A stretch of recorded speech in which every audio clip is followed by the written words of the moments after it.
E aí, pessoal, tudo bom com vocês? Espero que esteja tudo ótimo. E hoje eu trouxe um assunto muito especial para a gente falar aqui. Seria a ciência, a física, capaz de prever o futuro, cientificamente falando agora? Bom, fica comigo que a gente vai descobrir daqui a pouquinho. E aí, pessoal? Eu sei que faz tempo que eu não posto vídeo aqui no canal, complicado isso aí, mas agora tá chegando no fim do ano, as coisas ficam um pouco mais calmas e eu consigo voltar a postar os vídeos que eu gosto tanto e crescer essa comunidade científica que a gente tá montando aqui no YouTube. Essa é a quarta vez que eu tô gravando esse vídeo, sim, a primeira vez teve vários problemas e a última que tava tudo certo, o meu áudio parecia que eu tava falando debaixo d'água. E aí espero que dê certo dessa vez. Muito bem. Previsão no futuro. A física seria capaz de prever o futuro? Para isso, eu vou me utilizar de um experimento mental feito por um dos maiores matemáticos, físicos, astrônomos de todos os tempos. Eu estou falando de Pierre-Simon Laplace, tá certo? Você pode conhecer o Laplace, talvez, das formas de resolver determinante de matriz. Se você lembra disso do ensino médio, claramente. Mas Laplace foi provavelmente o matemático que possuía o maior número de teoremas publicados. Esse matemático se utilizou de um experimento mental. O que é um experimento mental? O experimento mental talvez mais famoso difundido na cultura pop que temos hoje é o experimento do gato de Schrödinger. O gato de Schrödinger é um experimento mental. Ele não é um experimento que alguém pegou um gato, colocou dentro de uma caixa com um elemento radioativo para decair e o gato estava vivo e morto ao mesmo tempo. Não. É uma forma da gente imaginar como seria a natureza quântica da matéria. E o experimento mental que eu queria trazer para vocês é justamente para mostrar a característica determinística do universo. Então é o seguinte: ele propôs uma entidade, não foi ele que chamou de demônio, mas biógrafos dele posteriores chamaram de demônio.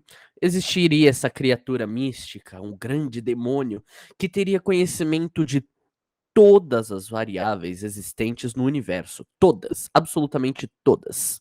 Você sabendo todas as variáveis do universo, todas as possíveis mudanças, gravidade, resistência do ar, umidade do ar, em que ponto de altura, latitude, longitude e tudo mais, e não só do planeta Terra, mas de todo o universo, por isso que teria que ser essa grande criatura mística, onisciente, ela poderia prever o futuro.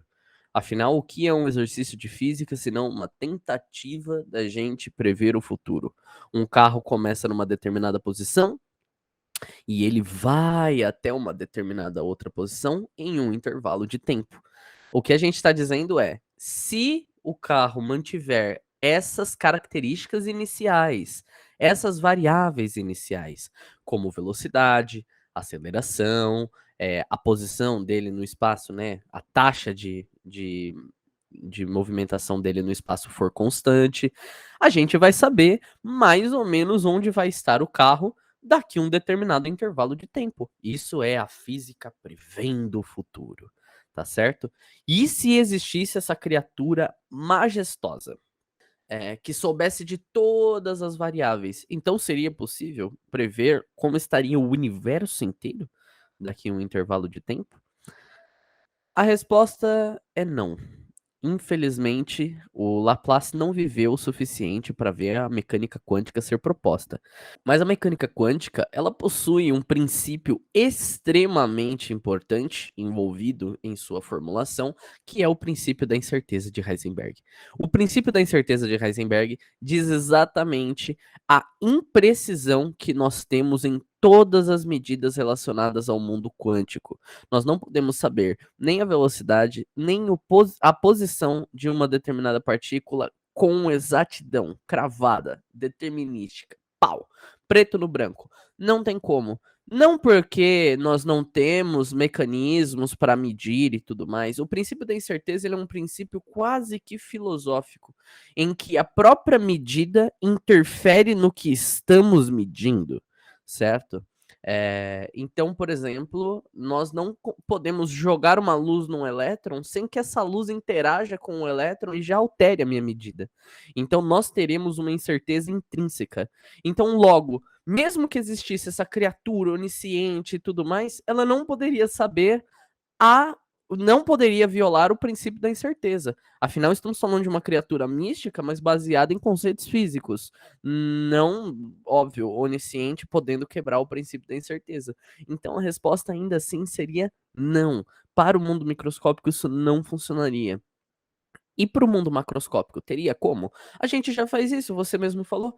A gente pega a posição de um carrinho, e tenta prever onde ele vai estar daqui a um determinado intervalo de tempo. É verdade, a gente faz isso com alguns exercícios de mecânica, porém, existem várias coisas que, quando começa a entrar um número muito grande de variável, a física se utiliza de uma área muito conhecida e já difundida, que é a mecânica estatística. Quando muitas variáveis estão envolvidas, ao invés de calcular cada uma delas e como elas vão interagir entre si, a gente apela para os grandes números. A gente repete, repete, repete, repete um experimento inúmeras vezes e coleta um comportamento coletivo entre eles. E com esse comportamento coletivo, a gente consegue mais ou menos prever o futuro, tá certo? Com um intervalo de incerteza, com um intervalo de erro extremamente bem calculado. Então, mesmo quando um cientista erra, ele sabe o quanto ele está errando. E eu vou dar um exemplinho aí para vocês, mais ou menos, de como que funciona essa mecânica estatística, tá certo? Vamos lá para um videozinho. Bom, pessoal, cá estamos no nosso simuladorzinho aqui, que eu vou que eu vou utilizar aqui para explicar para vocês como que funciona a mecânica estatística. Para quem não conhece, esse joguinho se chama Dunball. Eu vou deixar o link aqui na descrição, caso você queira brincar lá um pouquinho, tá certo? Dunball é o nome da empresa, esse jogo se chama Powder Game, na verdade, e eu vou mostrar para vocês como que funciona a mecânica estatística. A gente deu o exemplo do carrinho que estava passando e a gente conseguiria prever. Isso tudo a gente consegue utilizar algumas equações discretas da mecânica e prever aonde vai estar esse carrinho se ele mantiver as condições iniciais.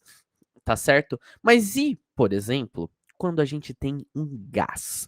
Na física, quando a gente tem um gás, a gente geralmente fala de mol, que é uma grandeza da ordem de 10 elevado a 23. Eu tô falando de 1 seguido de 23 zeros. 23 zeros. É um número absurdo, absurdo, absurdo. Cada mol tem 10 a 23, 6 vezes 10 a 23 moléculas. Esse é o número de Avogadro. Imagina se a gente tivesse que pegar cada uma dessas moléculas. Então, por exemplo, enquanto a gente tem uma coisa parecida com isso aqui, ó, e eu vou apagar uma molécula, 3, a gente consegue ver como essas moléculas vão se interagir entre si, tá certo? Ou, por exemplo, sei lá, água. Se a gente tiver só essas moléculazinhas de água, a gente conseguiria ver como elas interagiriam, como elas iriam se chocar, para onde iria cada uma. Agora imagina um comportamento extremamente caótico como o envolvido desses gases. Vejam como eles se chocam, para onde eles vão. Eu não consigo acompanhar cada uma das bolinhas e como elas estão. Esse demônio de Laplace teria que conhecer cada movimento, cada coordenada x, y, z de uma molécula e como ela está se interagindo com a outra e com a outra e com a outra. E é por isso que a gente utiliza uma configuração de macroestado e trata todo esse condensado de gás como se fosse uma coisa só, como se o recipiente estivesse. Perdão, pessoal, meu dedo gordo aqui escorregou e eu apaguei o meu desenho e eu precisei montar outro. Mas retornando, a gente trata como se fosse uma coisa só e observa utilizando uma ferramenta poderosíssima na matemática, que é a estatística. E é por isso que nós, réis seres humanos, tratamos isso. Mas o demônio de Laplace poderia se propor a resolver esse problema, já que ele conheceria a condição inicial de cada uma das moléculas envolvidas no nosso pote. Então ele conseguiria resolver essa questão sem utilizar da mecânica estatística. Espero que vocês tenham entendido. Vamos voltar com o Lucas grandão lá na tela para vocês. Bom, pessoal, espero que vocês tenham compreendido o que é a mecânica estatística. Eu não sei se você já tinha ouvido falar do demônio de Laplace, esse incrível experimento mental proposto pelo matemático francês, e que ele não funcionaria, né? Mesmo que existisse essa criatura, existe essa incerteza intrínseca envolvida nas nossas medições. Então, é impossível sabermos de tudo. Coloca isso aí no seu coraçãozinho e tenta viver com essa informação. No mais, pessoal, espero que vocês tenham gostado do meu retorno. Deixe o seu like, seu comentário, ajuda a dar esse up aí na nossa plataforma. Tem um outro vídeo aqui, se você gosta de histórias, de um matemático francês também, do último Teorema de Fermat, para você assistir. Deixei separadinho para você. E, no mais, a gente se vê numa próxima ocasião. Até a próxima.